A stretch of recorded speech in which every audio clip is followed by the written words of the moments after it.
Hello, everyone. Hi, everyone. This is Dan, And Nicole. and we are starting here the first edition of our very own book club.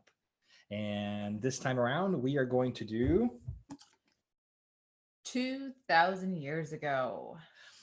great. And I think we want to, before we talk about the book, we want to talk a little bit about this idea. It seems a little bit last minute to some folks because it is.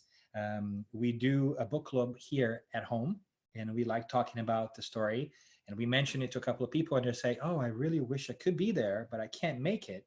So we had this idea of like, why don't we just Do a open it up? virtual book club, which is almost as good as being here in our house because you sort of are. And You are. with that, we should give a quick warning. We do have two small children, Yes.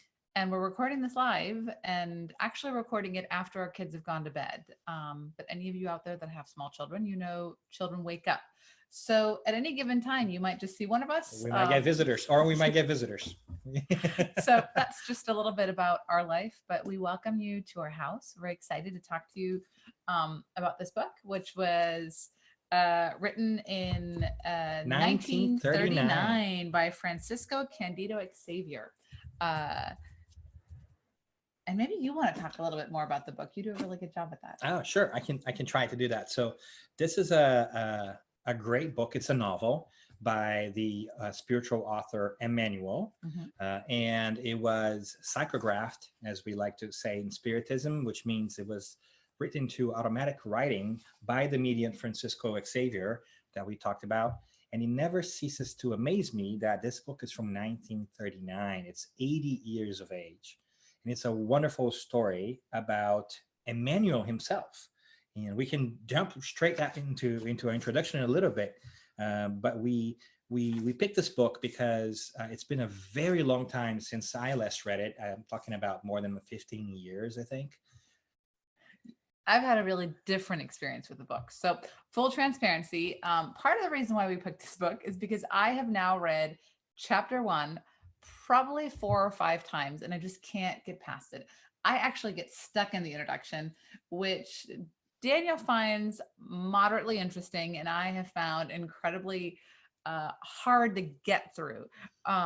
So part of you being part of our book club is almost being like accountability friends to me because I need your help finally finishing this book. I have read other books by both the medium and the spiritual author that I've really enjoyed, but for some reason, this book has just never made it through. So thank you for being part of my accountability team to make it through this book. Daniel. And I just really love having Nicole's insights into these things. It's just a wonderful thing to be able to get somebody else's perspective on what you're reading, and you have a lot of aha moments. I didn't think about that. And naturally, we gravitate towards different things, which really just means that we get a more rounded view of the entire book. Yep. Right? And you should also know that I am reading a hard copy. Daniel is reading on his Kindle. So you might hear me refer to a specific page number. That's just to drive Daniel crazy so he can go find things. But if you want to follow along, my version is the newest edition of the book that you can get on Amazon. So yes, and we can talk about this as well. We also put a link to the book in case you need to get it inside the website, and we are getting the recordings that we do every Wednesday night at 8 p.m. Pacific time, because we just talked about our kids, right, and having to sleep. So that's the time. Kind of can't move that very, very well. But you can find these recordings after the fact, and we're going to put that on Spiritism Online, which is a platform for all different kinds of Spiritist courses. And if you go in there, you'll find a course called Book Club, 2,000 years ago. Just sign up. And you will find the links to the books, you'll find discussions and forums, and you'll find the recordings for these sessions, as well as the link to the next sessions, should you be able to participate. And we want to make sure that you know that the conversation doesn't just happen here, that if you can't make the time, you can go in there, type your questions in, participate, be a part of it.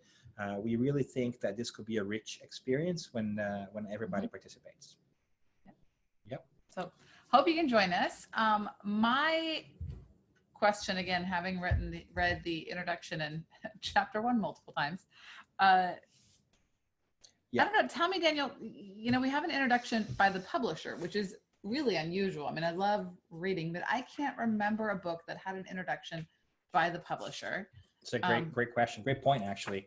And I think that this book is such an interesting one to have an introduction by the publisher, because in many ways, if you think about it, in 1939, the idea of spirit communication was way more taboo than it would ever be today.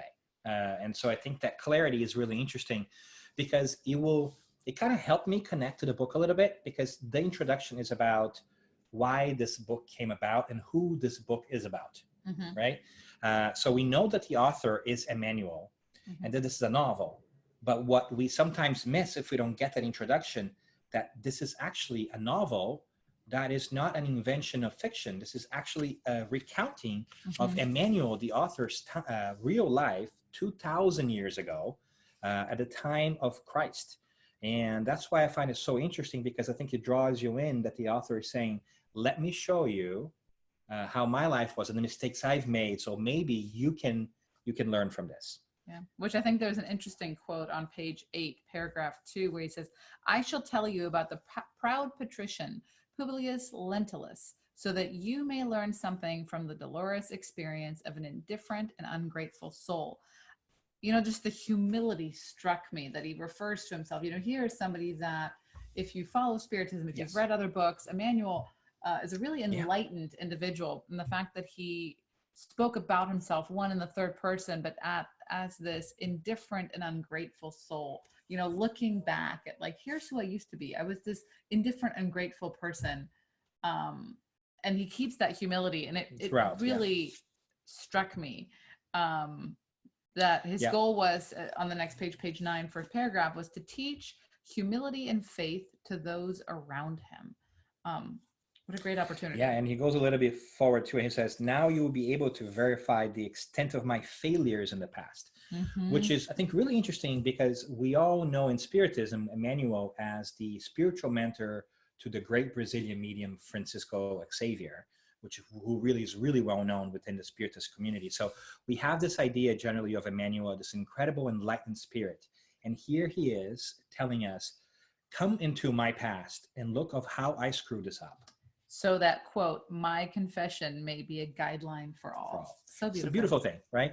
So I think that, so in that sense, the introduction kind of drew me near to the book, because it really tells us that, hey, the story we're about to read is not a fictional invention. It's not been dramatized. It's actually somebody's real life. And this had that happened, 2,000 years ago, which I think is a very suggestive title. Yeah. Right. And I think that the perk of that, if you like that kind of stuff, is you do get a little bit of historical perspective, because there will be some description of how the times were, the houses were at that time. So if you're interested in the Roman period, so to speak, of the empire, you're going to get a little bit of that, which might be something great for some people. It might be difficult for others. We are going to get some difficult names, right? Some different names. Which, by the way, if we stumble upon something and you find a better way to pronounce it, or you find some details, let us know in the classroom setting that we have. Put it on the discussion boards. Like I said, this is our book study at home. We don't prepare for this. There's sort of no script anywhere. You see me still looking at my book, looking for quotes. I like annotating my book, so you see sort of notes all over. That's just how I read. Yeah. And we are no authorities either in Roman times or in the story itself. We are just learners. From it. We're just learners who really want to explore this together. Yep. And I would also say that one interesting thing we're going to find out in chapter 1 is that Emmanuel, the spirit, and this story is actually about a verifiable historical figure. So there are actually records about the main character of this book, which is Publius Lentulus, a senator of Rome. And what I find really interesting, to kind of dive into this a little bit, if I may, is historians say that there are really just two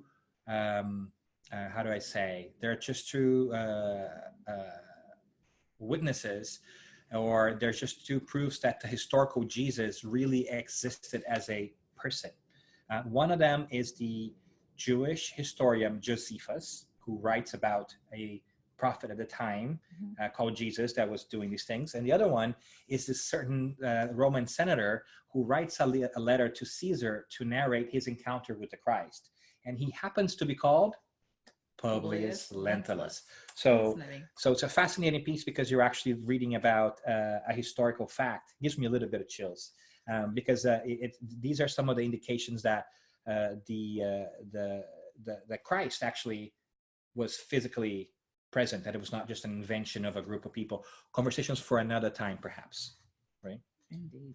All right, so the introduction really is about that. Do you find other things in there that you might want to talk about? Well, yes and no. I mean, I could go on and on. I don't want to get stuck in the introduction. But I was wondering, on page 11, which is the second to last page of this introduction, he sort of thanks God for his kindness, talks about, I did not perceive that you were watching, this idea that God is always there. But then he goes to talk about the teachings of the Samaritan woman. And, I know the stories of the Good Samaritan, and it's a man who gives away things. And I don't remember a story of the Samaritan woman by the fountain, right? I don't remember that story. So it's one of my favorite stories of the New Testament. I find it so poetic. I really should have actually dug it up for us to kind of look into, to read it.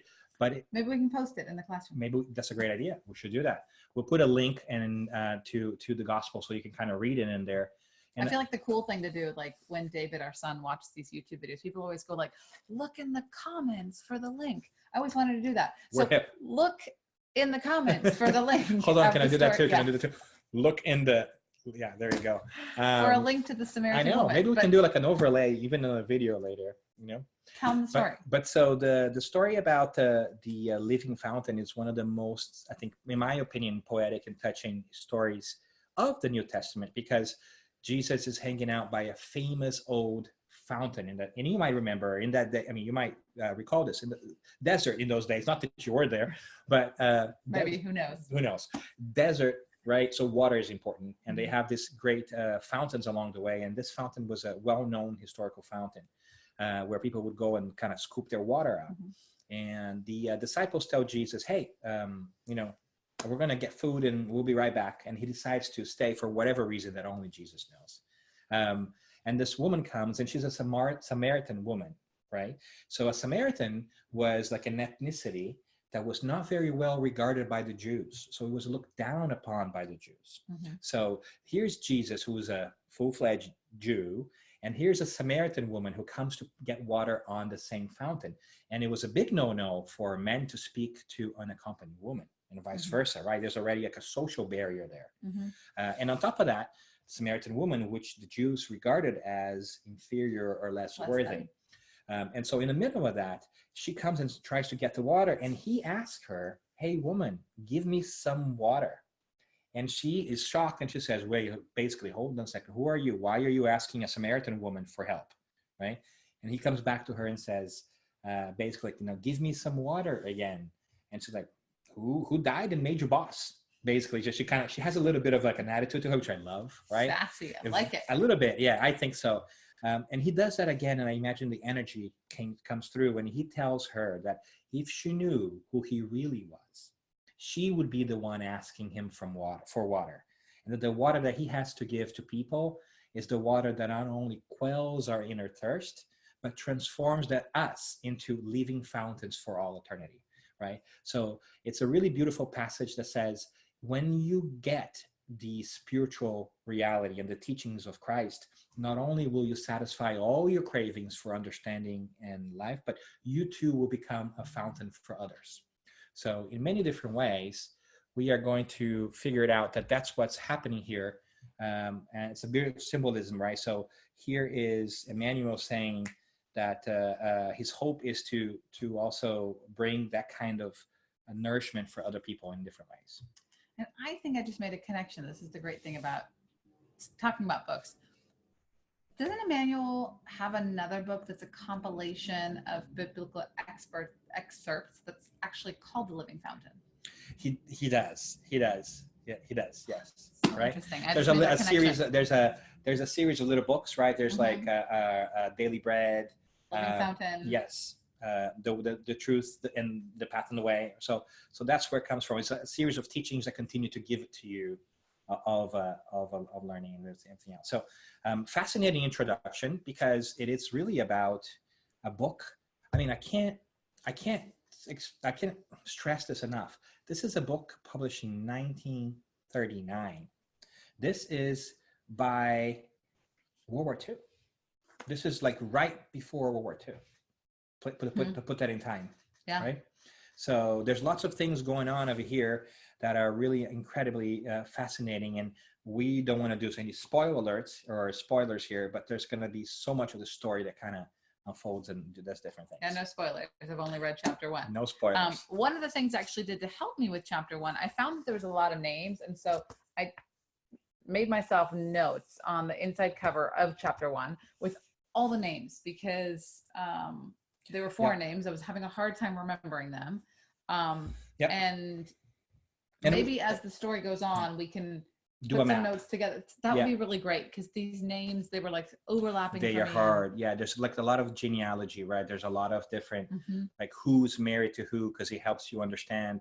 And that was also very important back in, I mean, still, some people still get hung up on that these days, but especially back in the day when you were of noble blood, so to speak, and these families who were considered almost like, not royalty like we call it today, but they were of noble birth, of which Publius is one of them.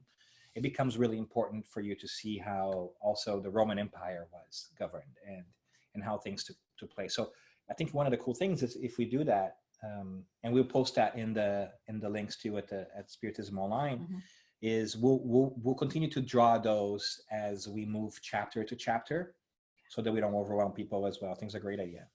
That'll be great.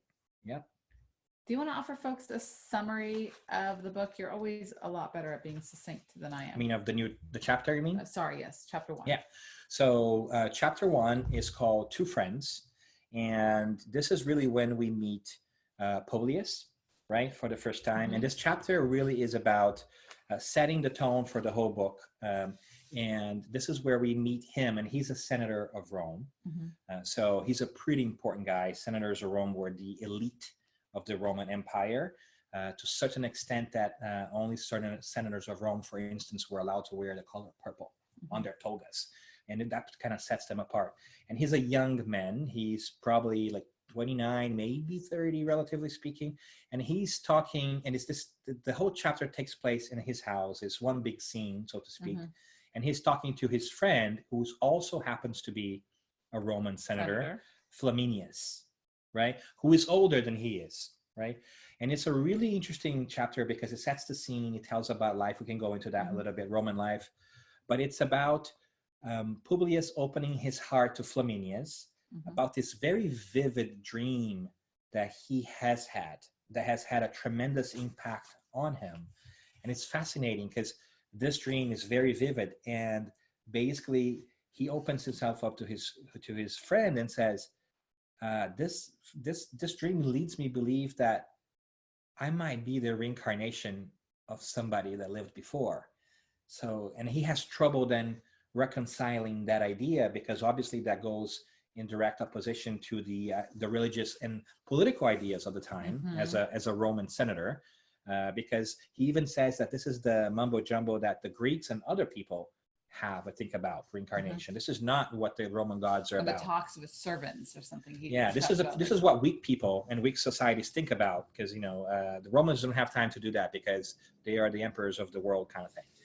So I think that's kind of the scene to all of this. Does that help? Does that make sense? I actually marked on page 27. He said, I could be Publius Lentulus Sura reincarnated. Yes. Which is his great grandfather. It's his great grandfather, right? So should we dive into the dream then and start right there, or do you want to go back to everything? Let's do it. So the dream, right? Straight to the dream. Okay. So yes. So let's just start by saying that, wow, he is opening himself to his friend. Nevertheless, he's still a senator of Rome, and it's really hard for you to open yourself and expose yourself as a very important figure to another person because that could be used politically against you, right? Especially an older person. Yes. I mean, in some ways, when you hear the dialogue between the two, it seems like he almost sees him as a mentor, right? Yeah, yes, I feel like that too. And I think that Publius is in his 20s, and I think Flaminius in the chapter says is 45 years old. Yeah, so it's a difference. It's someone that's more seasoned. Mm-hmm. Yet he goes into this story. And part of the reason why he goes into it, isn't it because his daughter is sick? Yes. And he's worried about what is going on, and he's on the search for meaning for what is happening with his daughter. Yes. He has a young daughter, right? We learn in the story, he has a young daughter, Flavia, I think, if I'm not mistaken. I got to go back and look at the names. Flavia is his daughter. She's 7 years old. She's 7 years old. And she has some sort of ailment or condition that they don't know about. He obviously has taken her to the best doctors, even traveled to different places. And they find out, or they think, that it's actually leprosy, which is the most stigmatized illness that you can think about at the time, because there's no cure for that, basically. And it's basically a poor person's illness. And here's the senator of Rome. There is no more powerful people other than the Caesar, right? Who has a daughter. How could she possibly have gotten or have developed this condition? Because obviously she doesn't interact with the lower classes, right? Other than by passing by. So there is a lot of stigma attached to that for himself too. But at the same time, it's his daughter. Yeah. Right. So he's go through all this and he starts thinking about there. I think there's a hint there of like, could it be that my sins, like could it be that my previous life has caused my daughter, are the gods or are the universe punishing me through my daughter because of this, right? Which is a fascinating thing. And it's really, you can see the closeness too with Flaminius, because Flaminius reminds him that Flaminius has 2 kids too, I think. Two boys. And he reminds him that he hopes that one of his 2 boys will marry Flavia, so that to continue to interlock, because all of these Roman families were also about power and everything else, right? Yeah. So it's a really difficult thing, because through all of this, we see that he's really opening himself to Flaminius. And I love how he talks about it. He said, when he explains this, he said, there's something that on page 20, familiar to my spirit, but which I had completely forgotten. So it's just beautiful. Like he talks about this dream space, but he's not dreaming, but he says, something that is familiar to my spirit, but which I had completely forgotten. He doesn't talk about, this is my past life memory, or this is, a dream that I had, but really talks about like something that is in his body and is true, which I just thought was really cool. Yeah. Wow, there's so much to talk about. I don't even know where to go here. Where do we go? So what I really like is, you read books about old times, and you know me, I'm a little bit of a social justice warrior. And so like the role of women in literature always really interests me. Yes. And I was really excited by the role of his wife, Livia, and that she's kind of the rock in all of this. He talks about these like bad experiences, things that he's done in his past that he's not proud of, and then talks about almost like after that incarnation. He doesn't talk about it as an incarnation, but like after that life, Livia is the one that sort of holds his hand and says like, let's move forward. And that's the interesting piece, right? Because the dream is not just about his past life. So let's talk about the dream. He has this recollection that he is this consul, this very powerful person who is embroiled in the middle of a political coup and has with Cicero, which is actually a name that I recognize from history, from philosophy, right? And that he has a lot of people killed for political reasons, and an attempt to basically kind of like do a coup and take control over the whole thing with another famous figure as well. And Cicero eventually is one of those who stops them. I think is able to do that. Cicero is very famous, orator. Oh, look at that. So what I think is I did really, my homework. look at that. He was a great, he's known for his orations, for his speeches to this day. Very smart, very intelligent, very eloquent, wrote quite a bit as well. But what's interesting is not only does he remember the dream, he then goes on to remember that he died, and he remembers the in-between dreams. He remembers going to the spiritual realm after his life and having a conversation with a spiritual mentor saying, yeah, you didn't do really great, but we're going to give you an opportunity to go back and really detach yourself from this desire for power and affinity. So this was interesting to me because usually we think of, if somebody does something bad in their past life, they come back poor, they come back, suffering. We don't think of them coming back with significant amount of status. And what was interesting to me on page 23, it talks about like the spirits telling him when he returns, you will be endowed with intelligence and health, fortune and authority as resources for your soul's integral regeneration. For the time will come in which you will be compelled to despise of all riches and social status. But it was fascinating to me, like, not only is he, he's rich, he's intelligent, he's got resources, he's probably even good looking. I mean, like the fool's got everything. He's got everything going for him, right?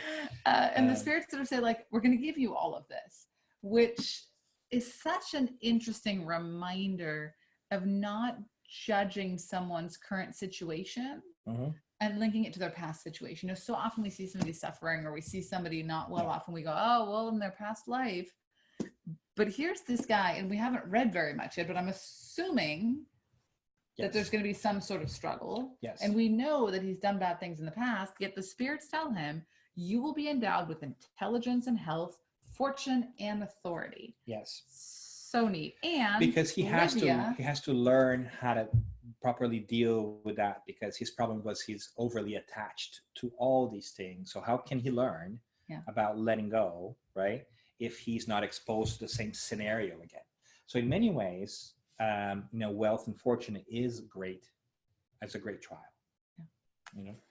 I wouldn't know. Yes, I know. We just have good looks. But I'm already rooting for Livia because it says Livia will accompany you. And again, like I truly haven't made it past chapter 1, but from the little that I see, I think she's going to be real instrumental and a real pillar for him. And so it's just going back to that decisive moment in the spirit realm. I don't know what page it is. Sorry for that. We're going to have this problem throughout this thing. It's all right. But it's a paragraph that says, how long was I a prisoner of inexpressible torture? A little bit before that, he says, the great multitude of my victims then surrounded my anguish and suffering soul, demanding justice and reparation and bursting out in screams and wailings, right? That perish. So he's confronted with what his wrongdoings were. And then he thinks about being in that position. And that when Livia also comes in, right? I only remember glimpsing the heavenly figure of Livia, who, in the midst of the vortex of terror, held out to me her fulgent, right, her bright and loving hands. So we also know here that Livia is an important part of the story, right? We haven't met Livia yet, and Livia is Publius' current wife, and I mean current wife in terms of a wife in this incarnation that he's in, that he's talking to us about. But we already give a sense of how elevated she seems to be, right? Because again, historically, women were not depicted in this favorable condition, right? And here he is bringing and breaking that perspective down and saying, my wife, I mean, I seem to recall that she was the one who kind of came in and held my hand and vouched for me and made it all better, right? And that's surprising, one, in, I think he writes about like 20 AD or, right around the time of Christ. But it's also still surprising, around World War II, because I mean, yes, that was the time when like women were going into the workplace, men were, especially in the United States, were going out to war, women were filling those jobs. We get the so that iconic picture of like the woman with a bandana and like, we can do it. So that's sort of the time that this is written, and it just resonated with me a lot. So I think what we can see here then is exactly that, like from 1939 the fact of brandishing a woman as the enlightened person in the couple was already a little bit of um, a little bit of a myth busting, right? Or a socially different approach, which I think that we don't think of that much because nowadays it's a little bit more, possible. But back in the day, that's not the case, right? And you're right. We are in 31 AD, so we are in the year 31 AD. So right about the whole piece in May, he actually talks about it, and he also talks about Levi and says, "I have a sense that I know her from before that life. I have a sense that we have been together through different lifetimes, right?" So all that's really powerful and interesting, right? Meanwhile, his friend keeps saying, "Shut it down." But cut it his off. friend cut, once, right?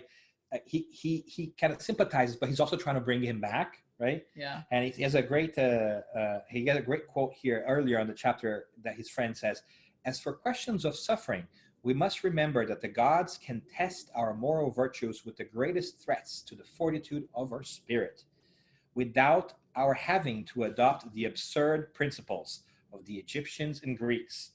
Principles, mind you, this is the important part, that have reduced them to annihilation and captivity."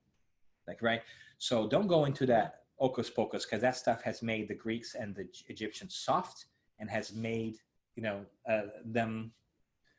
And to bookend his comments on page 28, second to last page in the chapter, he says, after he hears everything, he's still like, I imagine him going like, wow, that was a crazy story. I wonder. And he says, considering your thoughts, even if we believe the truthfulness of the phenomenon, I still don't think we should delve too deeply into such mysterious, transcendent matters. Yeah. Right. There's another part here. So, because they dreamed too much, the illustrious Athenians became miserable slaves. Right. So yeah, just kind of like move on. But so I like his solution though. At the end he goes, you and your family should take a vacation. Like that's his solution to like, man, like he wants to take care of his friend, right? He's worried about him, but he knows his daughter's sick. He's like worried his friend is probably going to mar his reputation because he's talking about these things that are taboo. And these are really well-known people, right? This is like the creme de la creme of Roman society. So everybody knows about these families. So the family appearance is an important thing as well, right? But the dream, though, it's not just the interesting part, because it's very powerful already that he talked to Flaminius about it. But after that, he says, I don't know if I should tell, but I'm going to tell you more. After I had the dream, as I remember seeing myself as a person, I went up to that place and I dug up, a sculpture kind of thing of who that person was, right? And then he leads his friend Flaminius to his study, basically, right? And pulls all this like parchment and papyri. What's the plural of papyrus? Papyri, I think. Well, it's papyrus, so it's papyri. Papyri, yeah, right. Say that 3 times really fast. Papyri. I'll look it up. Right, and so they had this large wax image of family ancestors, because remember, ancestors were a really important thing. And he pulls out, right, one. Do you recognize this one? And his friend, it's like, wow, surprise, right? The name of his great grandfather is Publius Lentulus Sura, right? And his paternal great grandfather. And he was strangled nearly a century ago for his role in the Catalan conspiracy, which is the dream that he had. Yep. Exactly 94 years, it was exactly 94 years ago that my grandfather's father was put to death during those dreadful events, right? And then he says, now look closely at this wax figure, right? And basically it is the spitting image of Publius today. So both of them are like, whoa. Yeah. Right? And the handwriting. He talks about the handwriting being the same. Good point.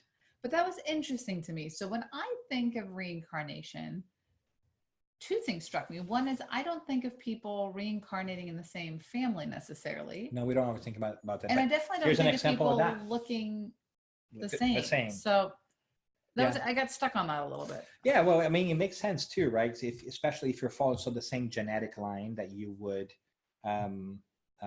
look somewhat similar, because you have the same gene pool to pull from, but there seems to be some traits that when it's close enough, the spirit still carries on. And in this case, we don't know if it was also genetics, a planned thing for him to be aware that he was, that encountered that realization. So it could have also been a spiritual setup and saying, we're going to put like some breadcrumbs for you to be able to make your way back to what happened, so that you detach yourself from this idea that you are all that and a bag of chips, right? So I don't know, but it's really interesting as well. the bag of chips. The bag of chips. Very serious conversations taking place here. And so, and here we have it, right? We have then Publius opening his heart to Flaminius about this incredibly moving and vivid dream. And he knows like it's a different dream. He's insistent about this, right? And he says, I'm struggling with this. There's my daughter. She has this condition. We don't know what to do. His good friend says, why don't you move to better climates? Because the climate might help, at least ameliorate the peace. Why don't you go to Palestine, I think? Yeah. And it basically says, we can talk to the Caesar, we can talk to the emperor, and he can move you over there, assign you over there, and you still get your government money, right? Because they were paying a nice sum. And you can go over there, and I'll help you take care of your business here while you're there. And then we have a big review too at the end of the chapter. He says, we can't move just yet. We're having a second baby. Right? So, and that's how he kind of, if I'm not mistaken, that's how he ends, right? That is pretty much how it ends. Yeah.